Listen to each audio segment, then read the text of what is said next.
Mettez-vous au parfum de l'actualité avec Golden Rose dans le JT. Distribué par Madaturk.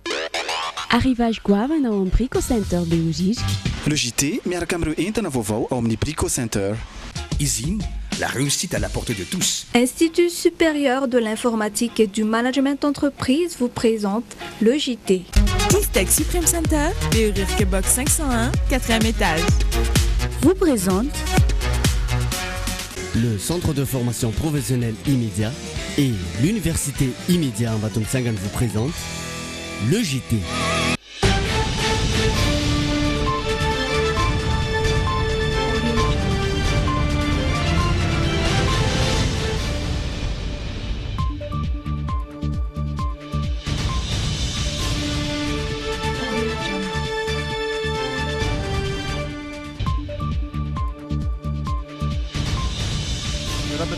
Tonga soa ato anatin'ny le JT an'izao asabotsy fahavalo amby roapolo ny volana marsa izao ary alana tsiny indrindra ny fahatarana noho ny fandaminana ara-teknika.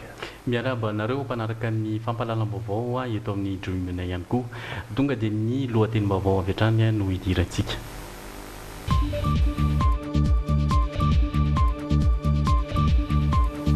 No tanan'ny mpitandron'ny filaminana eny amin'ny tobon'ny zandary eny Betongolo i Alain Ramarson teny vasakoso ny samborana azy io maraina io rehefa hitarika ilay diabe amakivaky ny tanàna teto Antananarivo.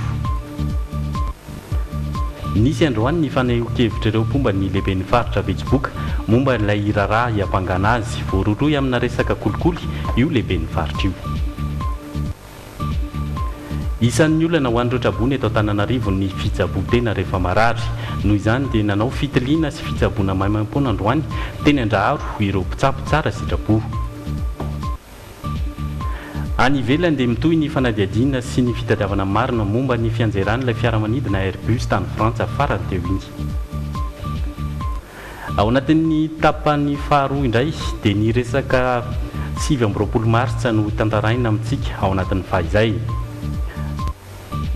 Ary farany ao amin'ny insolita no ahitantsika mpifankatia Australiana nahazo mariage maimaim-poana.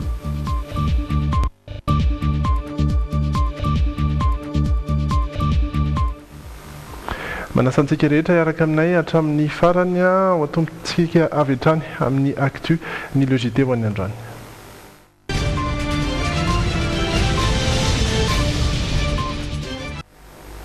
Tsy tanteraka ilay diabe nokasaina ho ataon'Andriamatoa Alain Ramarson. Mbola voatazona eny amin'ny tobon'ny zandarmaria eny Betongolo i Alain Ramarson amin'izao fotoana tahorin'ny samboran'ny mpitandron'ny filaminana azy teny vasakosa io maraina io. Ireo mpanao fihetsiketsehana ankilan'izay nitaky hatrany ny amoahana ity mpanao politika ity tsy misy atakandro. Nanatrika an'iza fanitranga teny vasakosa androany i Sonia Andrendrina sy Voara Rabena. Androany tokony ho tamin'ny valora sasany teo eo dia rakotra hémorragie tetỳ Vasakosi. Toerana izay nokasainy Alain Ramarson anomboana ny diabe miazo Ananalakely sy Ambohida ary mifarana eny Anosy. Mariana nefa fa tsy nahazo ny taratasy fahazon-dalana anatanteraka ny hetsika mihitsy ity mpanao politika ity. Noho io dia nanamafy avy hatrany ny lehiben'ny farim-piadian'ny zandarmaria Pirenena eto Analamanga fa tsy maintsy ho samborina ny mpitarika raha mini manao izany. Efa niteny zahay omaly rehefa avy nivorona OMC dia tapaka fa tsy mahazo lalana ny olona hitarika nyty hetsika androany ity. Izay atao amin'ny état-major mix opérationnel ny faritany zay dia manandraikitra fanatanterahana izay hevitra tapaka atao amin'ny OMC izay. Tsy fantako hoe iza no avy eo mpitarika azy fa raha tonga eo ny mpitarika azy dia tsy maintsy samborina satria tsy nahazo autorisation izy. Nilamina amin'ny ankapobeny ny tetỳ toerana pahaviny tamin'ny 2010 ora izay nanaovany Alain Ramarson navalandresaka tamin'ny mpanao gazety tetỳ Antanimena ary nanambarany fa ahato ny fidinana an-dalambe nokasaina atao androany ka iverina ody ny tenany. Za mbola tsy tiako zany isy fandomana androany satria raha tonga teo mazava ho azy eny afana voko ny olona. Zay tsy tiako afana fo ny olona nefa naparita ny sasany taty anoloana sy ny anina tsy mety zany. Mbola niazo ny faritra Vasakosi any nefa ity farany ka nosakana ny mpitandron'ny filaminana avy hatrany ny fiara nitondra azy.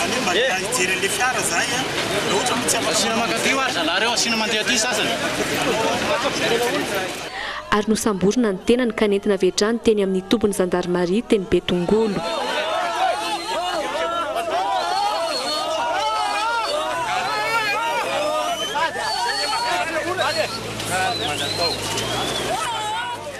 Nisy mpanao gazety avy amina Ainao Manjery tsy miankina iray eto Antananarivo tafaraka taminy tao anatiny io fiaran'io. Raha ny fanazavana ilay mpanao gazety dia aka fanampim-baovao ankoatra ny efa voalaza tany amin'ilay varandresaka no antondiany tao. Saingy nambana ny mpitandro ny filaminana basy anefa izy mba hialy io fiara io. Tesitra noho izany moa ny mpanao gazety rehetra.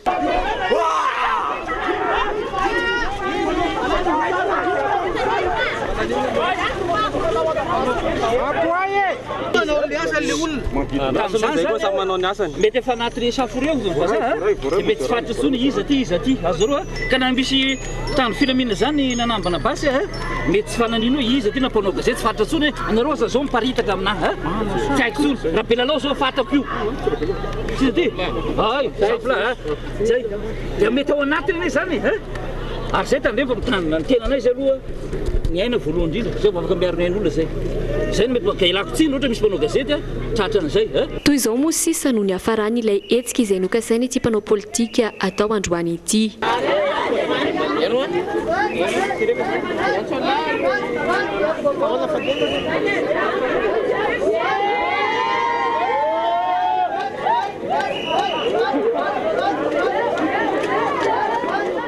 Hatreto aloha dia mbola voatazona eny Betongolo ny tenany raha ny vaovao farany voarainay.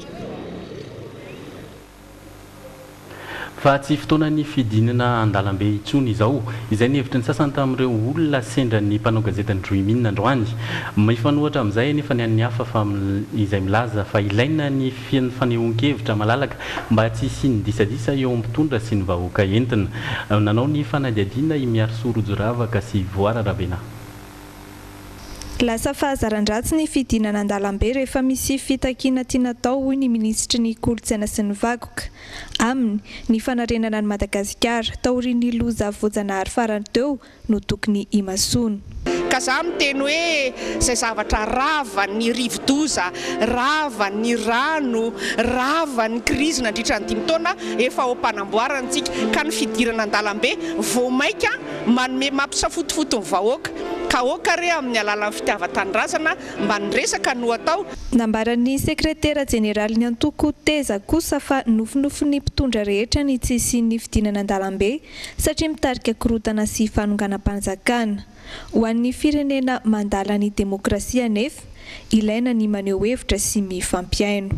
Raha ohatra tianao hoe tsy dan-dalambe ny olona dia misy fomba fanao azy na misy fifidianana na misy fitsapakevim-bahoaka referendum izany na omenao sehatra izy ahafahany maneho hevitra ohatra ny États-Unis zao eo anoloana Maison Blanche izy afaka maneho hevitra no toerana izy anankiray ahafahany manao an'izany.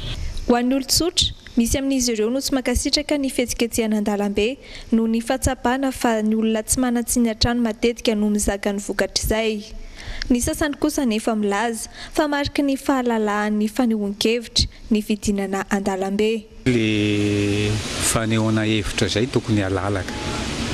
Le sehatra hanehoana an'izay nefa tery dia tery amin'izao fotoana izao nefa betsaka ny zavatra tena hoe mba tokony hanasoavana an'ilay vahoaka nefa tsy dia hita tsy dia taratra izay.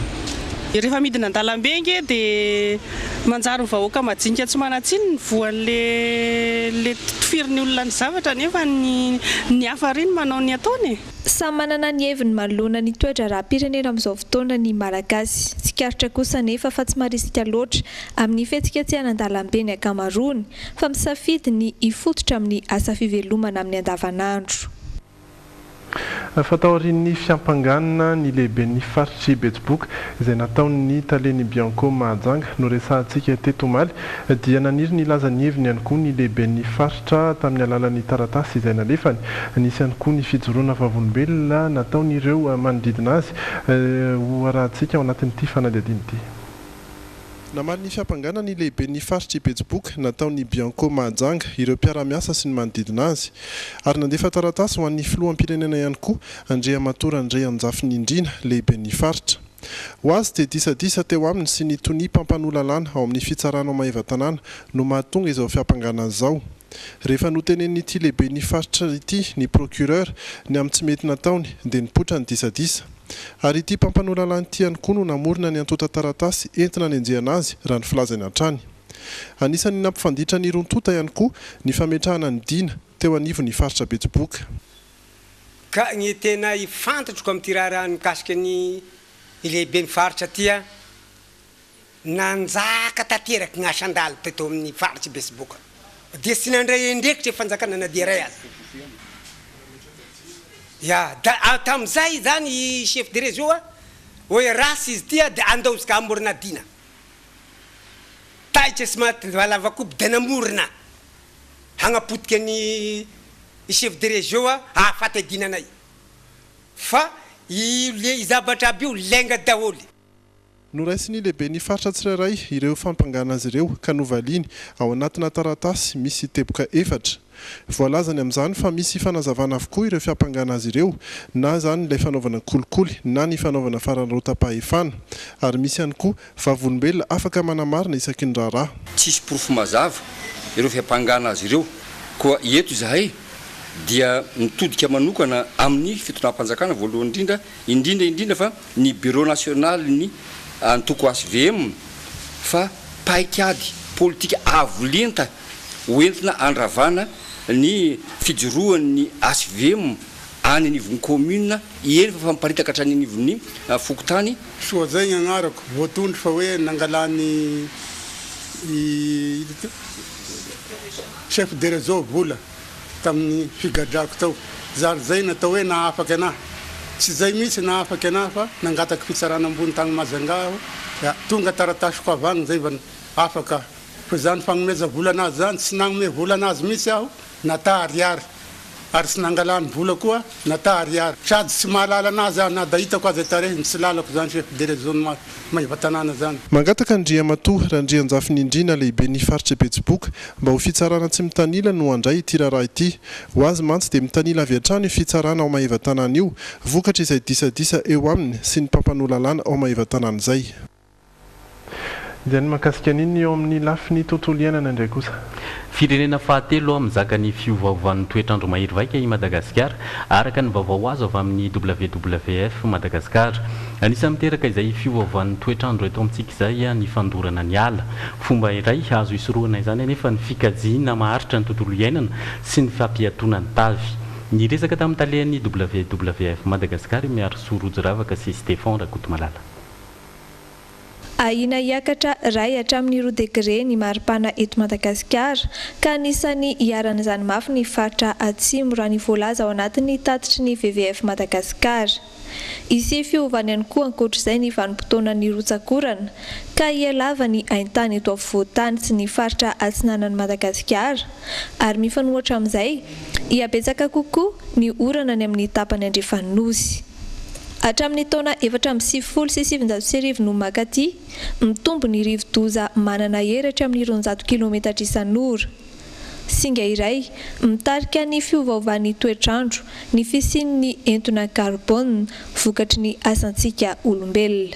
Raha eto anivon'izao tontolo izao eritreretina arakaraky ny siantifika fa entre ny 17-20% ny carbone rehetra mivoaka avy amin'ny atmosfera zany dia avy any amin'ny fandoroanany ala. Raha mikasika ny harena voajanahary eto Madagasikara kosa ny 9 isanjaton'ny gidro no ahina ho lany tamingana ao anatin'ny 70 taona manaraka noho ny fiovaovan'ny izay toetrandro izay.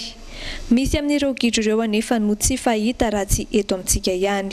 Ohatra zao ny gidro anisan'ny tena biby fantatra hoe tena vulnérable zany alohan'ilay fiovan'ny toetrandro kanefa ny gidro dia tena manana fonction lehibe mihitsy amin'ny fitazomana ny ala sy ny fanapariahana ny karazan-kazo samihafa ao anaty ala. Ho fanentanana ny tsirairay amin'ny ady amin'ny fiovaovan'ny toetrandro sy anamariana indrindra ny adiny iray ho an'ny tany nanatanteraka diabe tetỳ akatso ny WWF Madagasikara sy ny mpiara-miombona antoka aminy.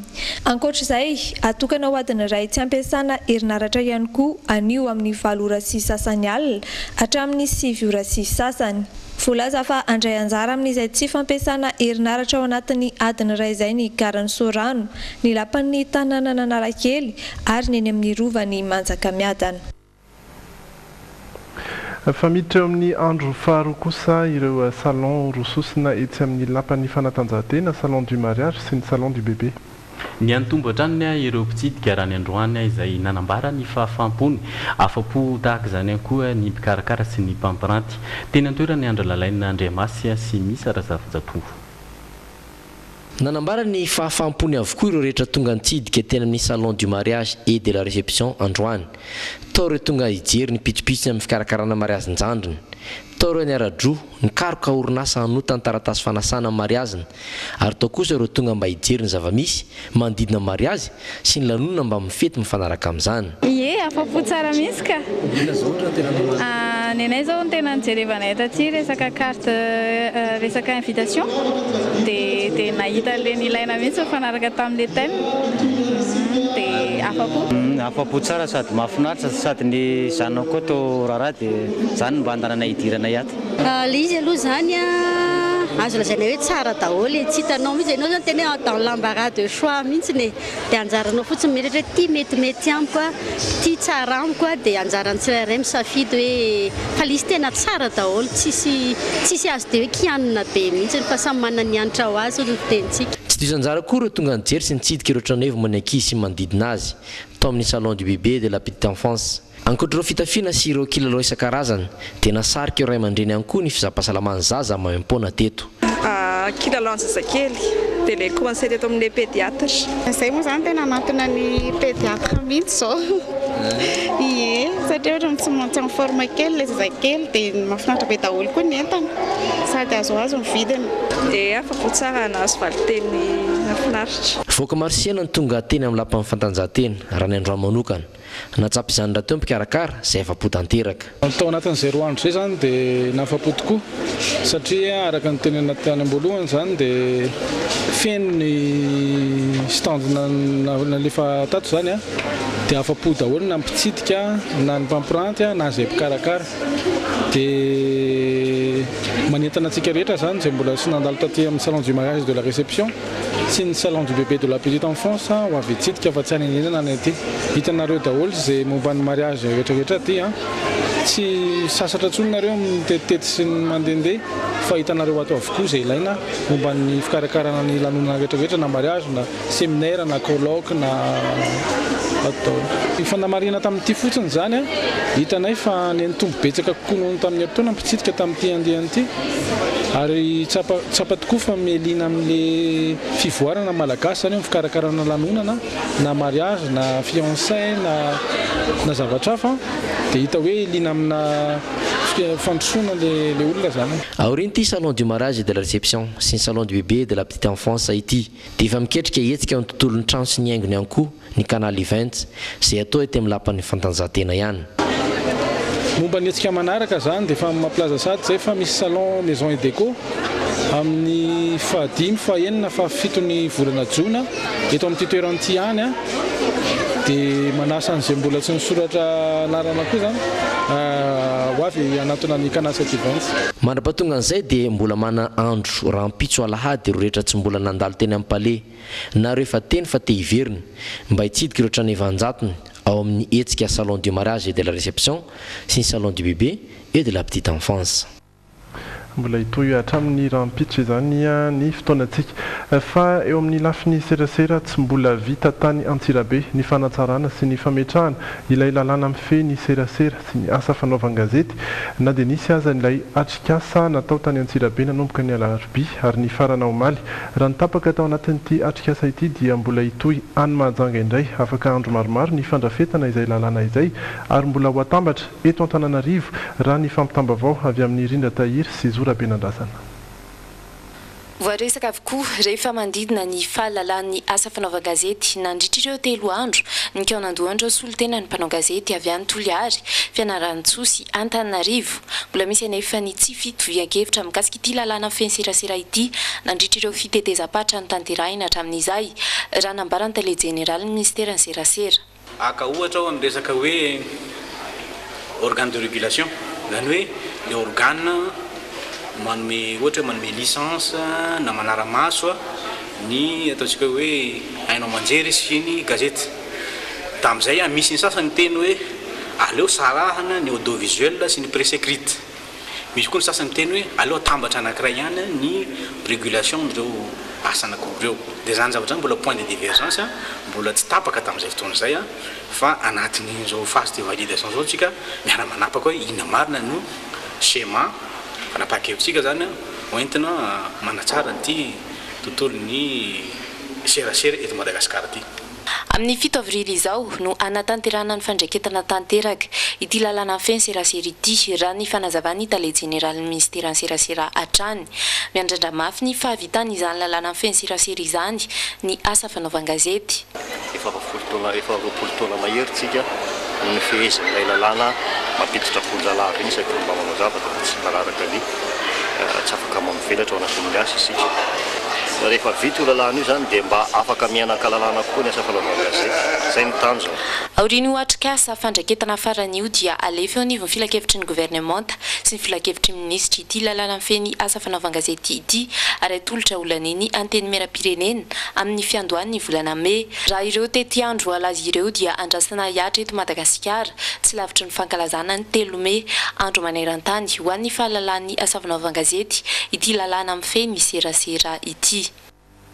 Eo amin'ny lafiny sosialy indray dia miezaka mikatsaka izay aso ireo mpiarabelona aminy indrindra fa ireo vahoaka sahirana ny fikambanana fary malagasy.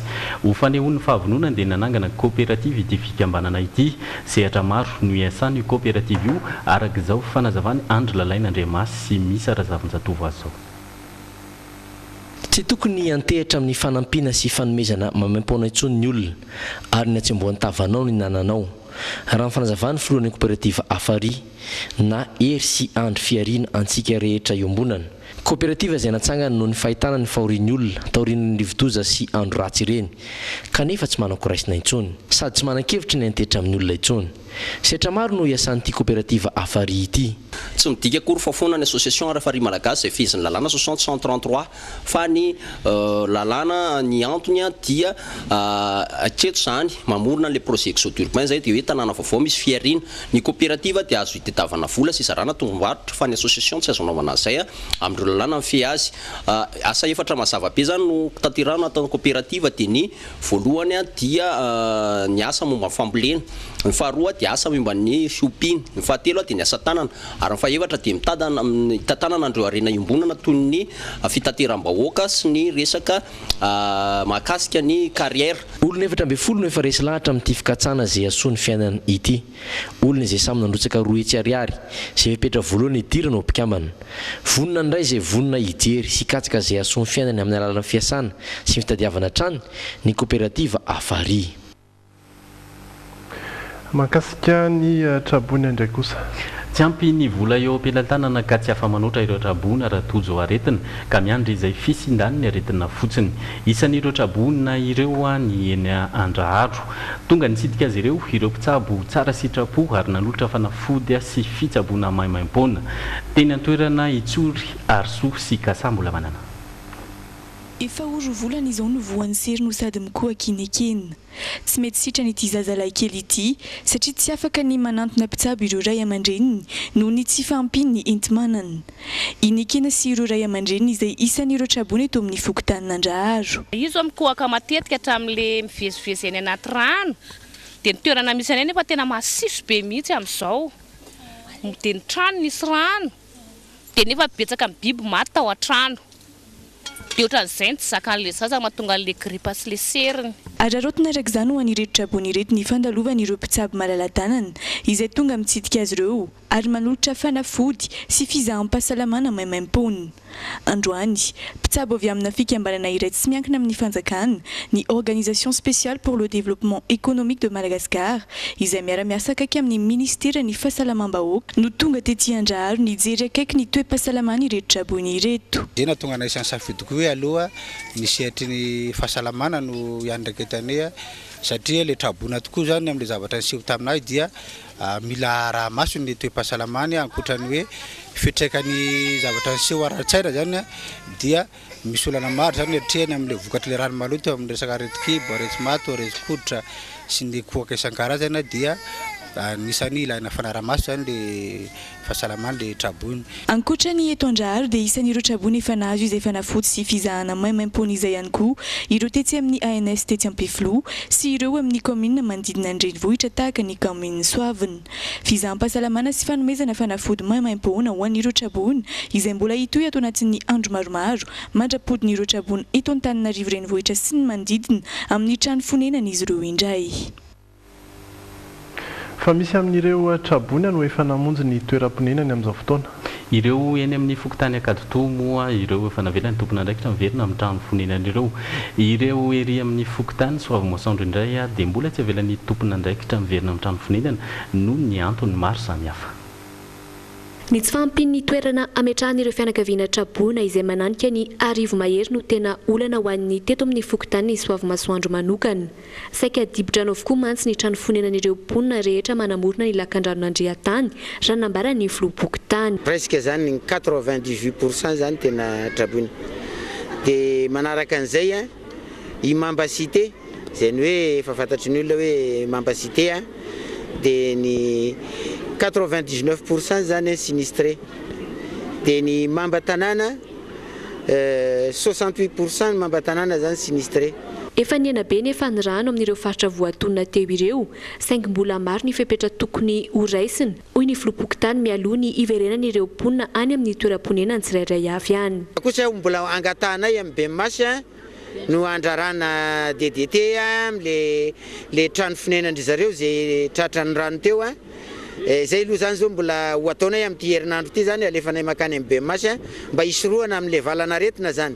Ho an'ireo mponina ety Akadito kosa indray izay efa saika niverina tany amin'ny trano fonenany ny ankamarony dia nilaza izy ireo fa simba avokoa ny ankamarony fananana tao an-trano. Roa volana zao zay tompoko efa mahery. Manahoana ilay tranonareo amin'izao? Nenay tsy nanenina ny trano tompoko fa ny rano ihany setona ny rano dia efa milasa nidiny izay zao tatoato.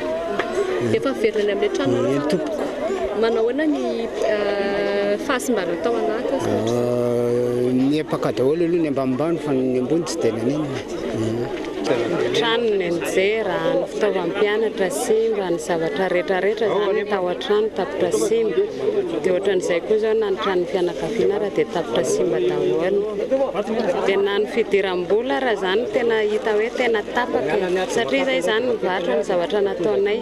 Dia raha nivarotra izay dia tsy afaka nivarotra tsio satria tapaka teo ny fidiram-bola dia izay no mahasahirana be anay. Ho fanampiana ireo mponina moa dia tonga ny zaravary, voamaina ary savony tetỳ amin'ny fokontany ny Soavimoasandro sy Akadito androany ny fikambanana iray. Mahakasika an'izay trabony izay hatrany. Ho fanampiana ireo trabona dia nanatanteraka Téléthon teny amin'ny Université Anankatso ireo mpianatra mbara tonga ambony avy amin'ny faritany Antananarivo miray na mafamia tamin'ny herinandro lasiny ka naangona vola manodidina ny eniny etsy ariary. Novidianana vary izany ka natolotra ny BNGRC mba ho zaraina amin'ireo trabona. Tetsy ankilany dia tsy nanadino ireo trabona teny Andotapenina ka ireo malala-tanana avy eny Antananarivo Atsimondrano ka tonga nanatitra izany teny an-toerana io atoandro io. Vary sy kahie ary penina no natolotra izy ireo tamin'izany. Ny ihany koa no antsika hiampita any ivelany.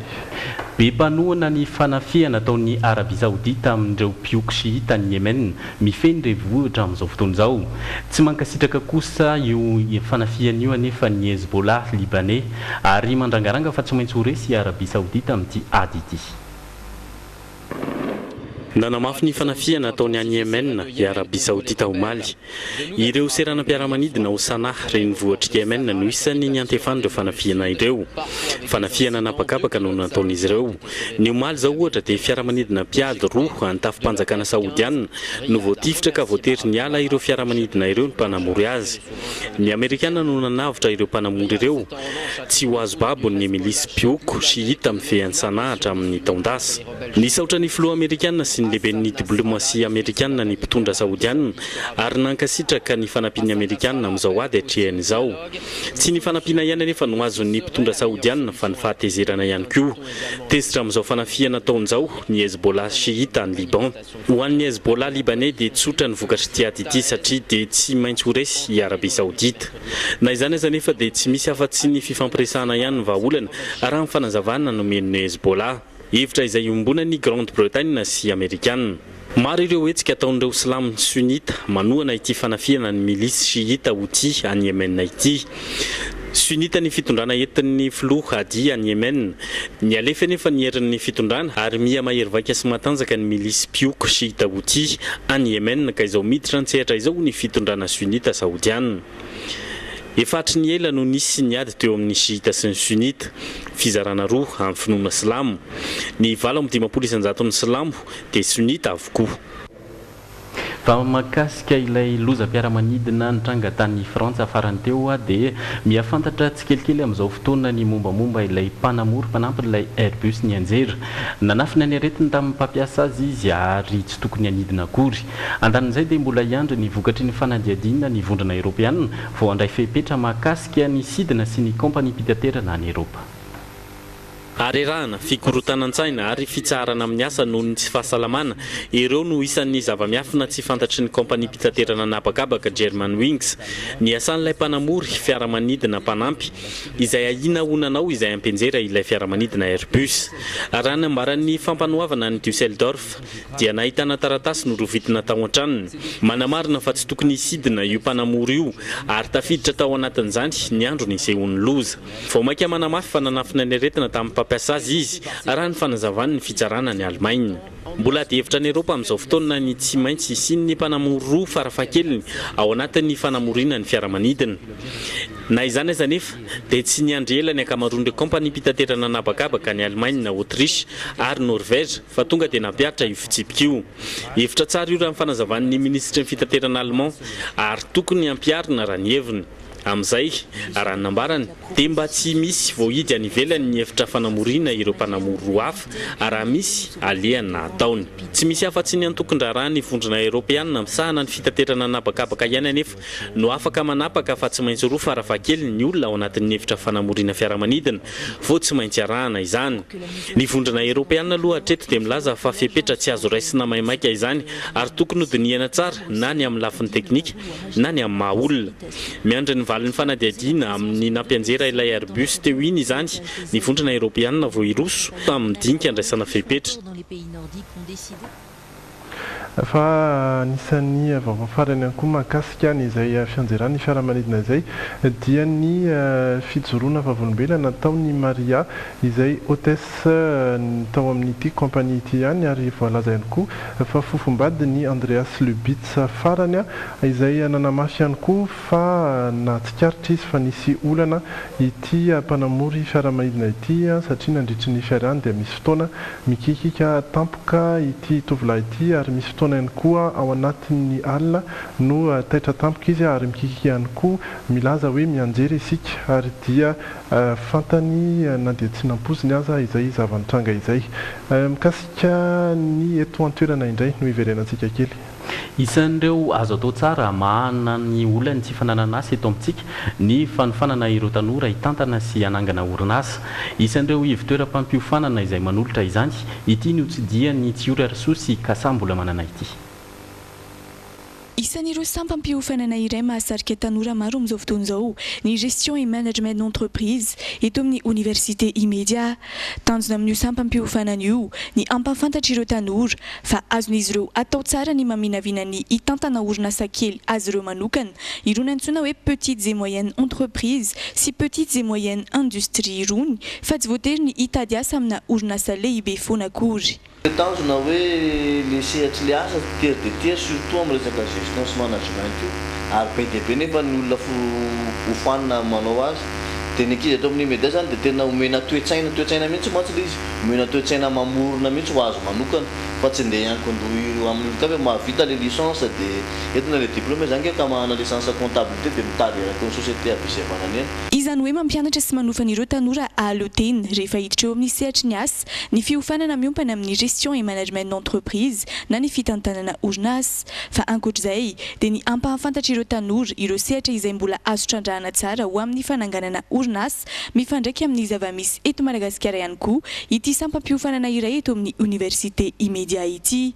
Misy zavatra ny anarany to fitantanana entreprise kely dia inona amin'izay vu le contexte misy eto Madagasikara inona ny zavatra mbola azo hosoronina sy marché azo mbola hidirana. Zay zany ny ampianarana ny ankizy amin'ilay izy. azo atao tsara araka izany manatona ny université immédiat eto Ambatomitsangana raha toka manam-pikasana ny hianatra sy hiofana mikasika ny fitantanana sy fananganana orinasa. Ary dia toizantsika ao anatin'izay dokam-barotra izay hatrany afaka fotoana foisika iresaka ny vaovao insolita, iresaka ny oyanao ihany koa miaraka amin'ny ainany irina raha tsy mba zafy hatrany. Dia manaraka hatrany ny logité nao miditra amin'ny tapany faharoa isika maromaro zavatra ho resantsika amin'izany anisan'ny voalohany amin'izay ny oyanao iarahantsika amin'ny arsotsyory manao any ianao. Miarabandritra miarabantsika rehetra izay manaraka tsy tapaka ny logité ihany koa. Alefantsika ary ny famantarana ny oyanao.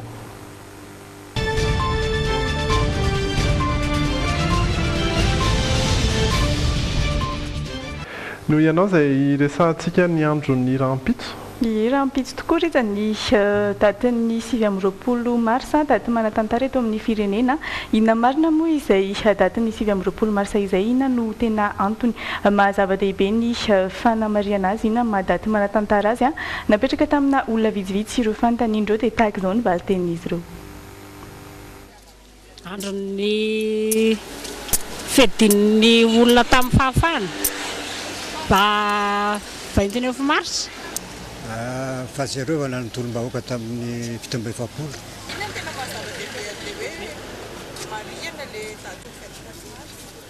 Mazava-dehibe azy aloha dia io mitondra fanafahana ho an'i Madagasikara ilay tolom-bahoaka tamin'ny 47.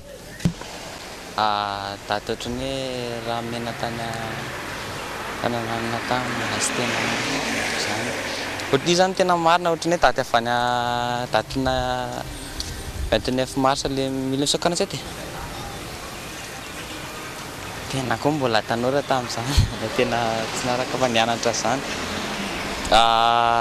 Taoria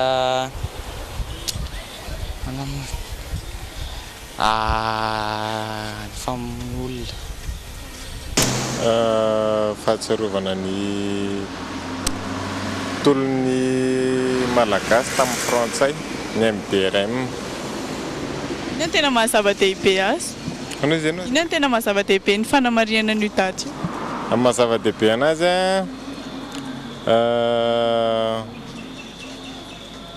ny ino moa zany?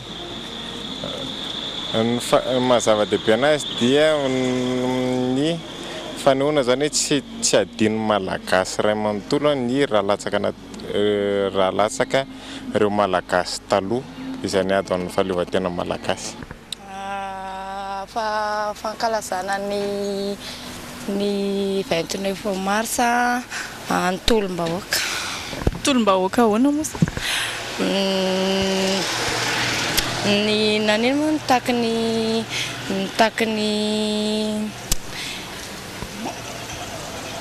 ny tolom-bahoaka natao tamin'ny 47 Zay aloha fahalalako anazy. 29 mars zany dia fankalazana ny tena ino ty adiny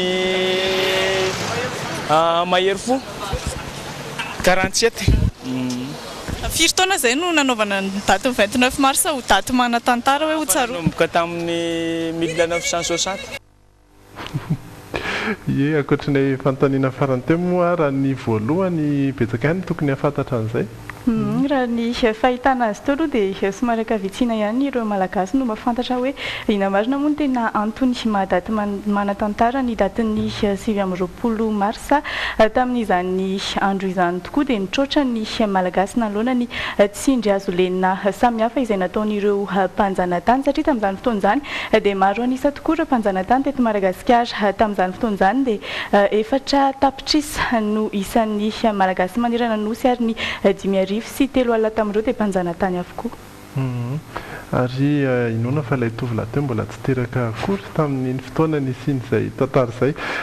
Idirantsika ihany toizantsika ihany izay tantara ny Madagasikara izay miaraka amin'ny fahizay indray kosa.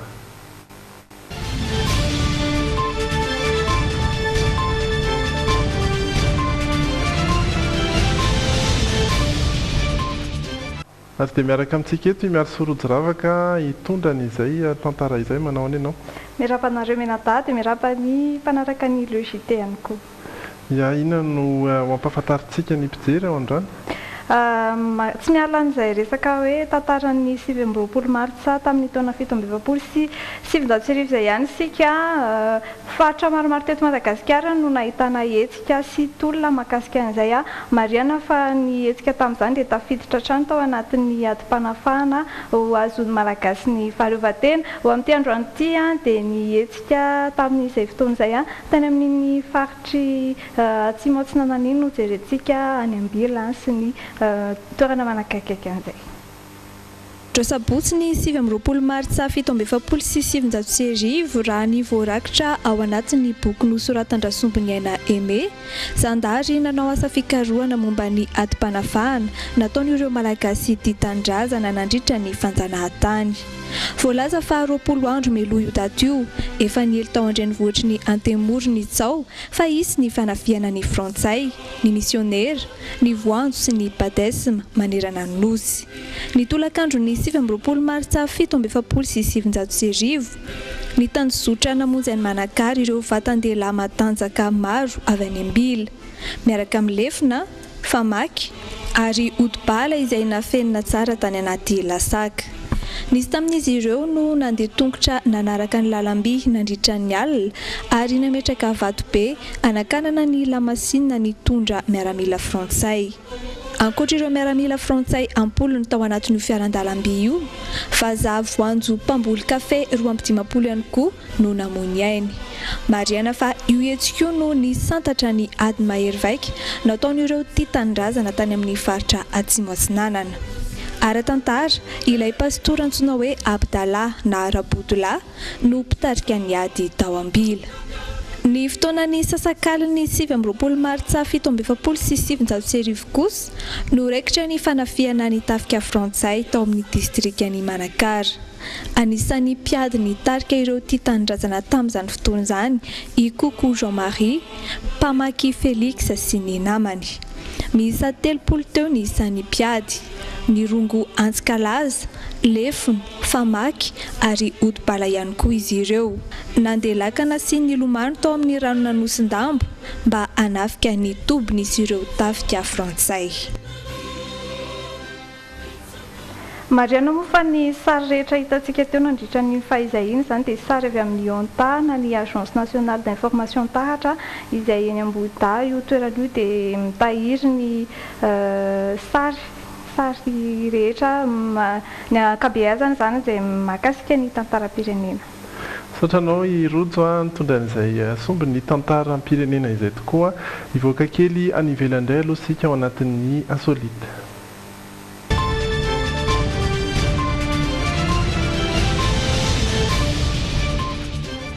Ao anatin'ny hetsika salon du mariage dia somary mampatsiaro ny mariage maimaimpoana izay omentsika teto amin'ny Jumina ihany koa ity insolite iray ity ny mpifankatia anankiray no niakatra tao amina radio any Australia ary ireto izy roa i Jack no anaran'ny lehilahy, Matta no anaran'ny lehilahy azafady ary Kaya no anaran'ny tovavy. Izy ireo dia mitantara araka izao sary hitantsika izao fa dia sahirana ihany tsy navita ny raharaha mihitsy ny nisy hatrany ny olana ary dia nahemitra hatrany ny daty nanaovana izay mariage izay teo amin'ity radio ity.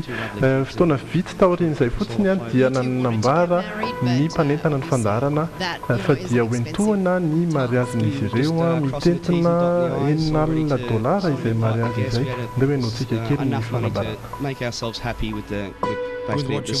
We have to thank our friends at the Sydney Bridal Expo because we are going to throw you a $60,000 wedding. Oh my God, guys. Yes. Oh my goodness.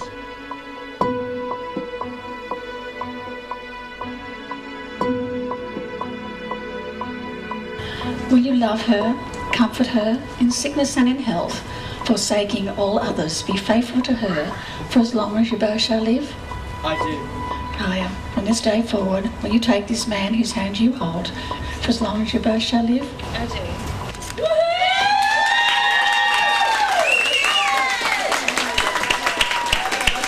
Hey. Hi, guys.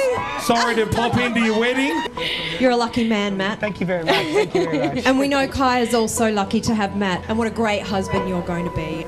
it is time for our first dance. And ary tamin'ity tonga indray zany ilay fetinay mariage dia mbola nanambara tonga teto indray ireo mpanentana ny fandarana atao amin'ny radio fa mbola miampy ilay fanomezana izay nahazahoana izy ireo mariage maimaim-poana ilay hira fandihizana fanokafana dia ilay hira ny atsiranina no safidin'izy ireo ary dia ity no fanampiny izay fanomezana izay.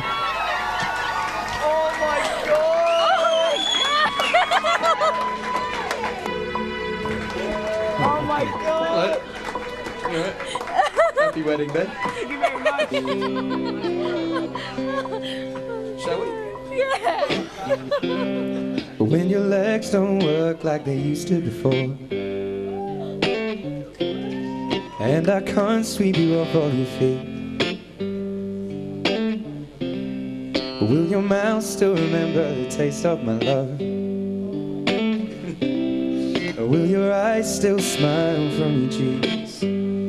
Darling, I will be loving you till we're 70. Baby, my heart can still pull ice hard at 23. And I'm thinking about how people fall in love in mysterious ways, and maybe it's all part of a plan. Nah, nah. Well, I'll just keep on making the same mistakes, hoping that you'll understand. But baby, now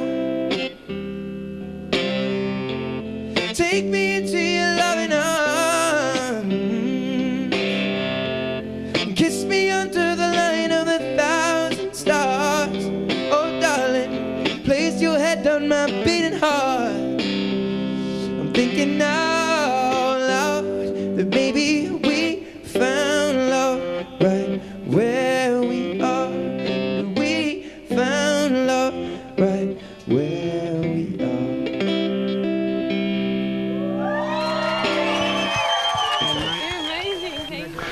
Izay ny tantaran'ny Kia sy Mata ary ilay sary kely ny hitantsika farany teo no anaran'ilay radio sy ilay fandarana izay nanolotra azy an'iny fanambadiana iny. Ivadika ao anatin'ny fanatanjahantena indray isika.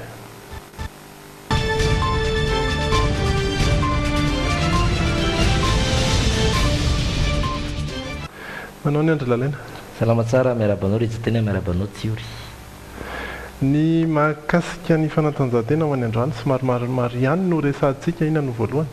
Ny haiady no resantsika dia ny taranja kung fu Wisa izay tsy dia nalaza firy tao ao indrindra fa tamin'ny nitarihan'ny olona azy any amin'ny resaka politika sy ny antony maro samihafa sy ny antony manokana.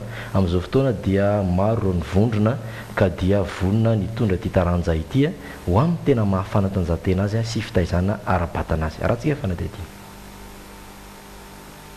Toy ny fihetsinyatr'izay dia niseho vahoaka atao anatin'ny fahanginana sy tsy fihesehoana firy ny kung fu Wisa izay tarehiny Sigong Ratsolonjatovo Jean de Dieu.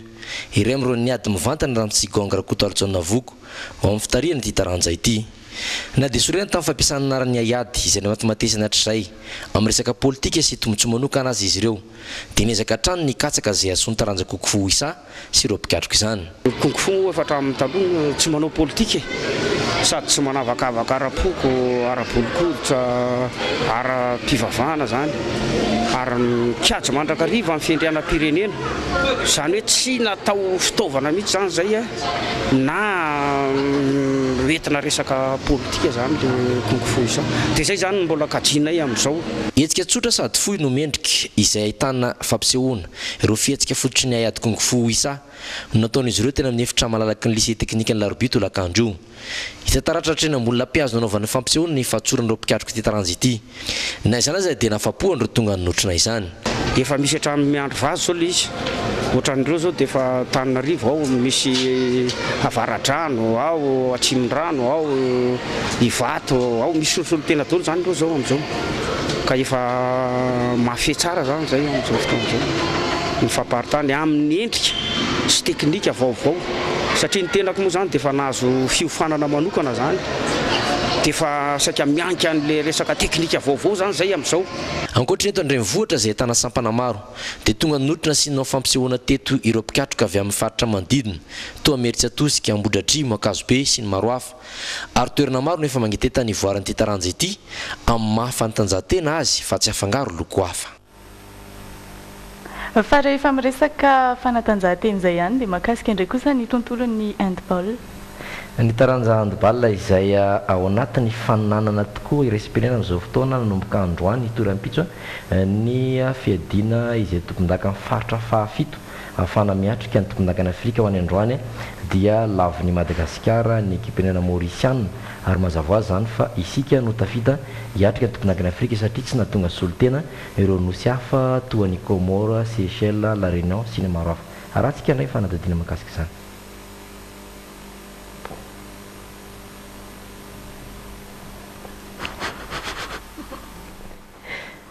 Tamin'ny isa 30 no 20 no voan'ny ekipa malagasy sokajy lehilahy ho mpandresy androany nanoloana ny ekipenena Mauritiana tamin'ity fantsanina iadiana tompon-daka ny Afrika ity. Talohan'izay dia nisy ny lalao fanokafana izay samy ekipa malagasy niatrika izany. Raha mpitso indray dia anjaran'ny sokajy vehivavy no ifanitsana mba hiatrika ny fiadiana tompon-daka ny Afrika any eo amin'ity taranja handball ity dia malagasy eo ana Mauritiana izany satria tsy nisy ekipa pirenena hafa na ekipa andronosy manodidina antsika tonga tamin'izany ny lalao moa dia itsy mikanja mitafina koron-drano anaovana izany. Kanja mitafina koron-drano izay tsara marihana fa mahita olana tokoa amin'izao satria dia mbola azo ambara hoe dibo-drano satria tsy maintsy fafana isak'izay minitra misy ny rano eto amin'ity kanja ity izay miboboky avy any ambanin'ny kanja sy ireo tsy afaka teo ambony noho ny nametrahana toerana zavatra maro samihafa toy ny nametrahana fitaovan'ny voameram-pirenena maleo tena amin'ny sany fidianana natao tamin'ny fotoan'androny ny ampy ireo trabona ihany koa ary dia tsy voakarakara izany kanja izany na izany na tsy zany mizotra tsara ity fananana iresim-pirenena ao taranja handball ity. Iary ny farany ao amin'ny taranja taekwondo izay andehanantsika kely any Toamasina nahazo vokatra tsara hatrany ireto mpikatroka taekwondo any Atsinanana indrindra ny avy ao amin'ny klubany ATF Toamasina tondra fanazavana fanampy ny Benjara Albert. Raha tsy ao ny sary mahakasika an'izay dia hofananantsika amin'ny toetry ny andro vetivety ny logité izay mbola tsy misy fivana hatrany tsara ny andro hatramin'ny rampitso alina tsy misy ny orana ary ny maripana dia ny mafana indrindra dia eo amin'ny 20 ho an'Antananarivo ohatra 430 kosa ho an'ny Mahajanga ny mangatsika indrindra indray 520 ho an'Antananarivo 420 ho an'Antsirabe ary 20 izay efa voalazantsika izay no mafana indrindra eto amin'ny faritra afovoantany hatrany Fianaratsoa dia misaotra antsika rehetra niaraka taminay androany amin'ny alatsinainy indray ny fotoanantsika manaraka eto amin'ny logité eto amin'ny Dreaming hatrany mirary farany herinandro mahafinaritra antsika rehetra. We'll be loving you till we're 70. Baby, my heart can still fall as hard at 23. And I'm thinking about how people fall in love. Golden Rose, style in make-up. Mettez-vous au parfum de l'actualité avec Golden Rose dans le JT. Distribué par Madaturk. Arrivage goavana ao amin'ny Brico Center Biologique. Le JT miaraka amin'ireo entana vaovao ao amin'ny Brico Center. Usine, la réussite à la portée de tous. Institut supérieur de l'informatique et du management d'entreprise vous présente le JT. Tech Supreme Center, Béurirke Box 501, 4e étage. Vous présente le centre de formation professionnelle immédiat et l'université immédiat en Batumsangan vous ont présenté le JT.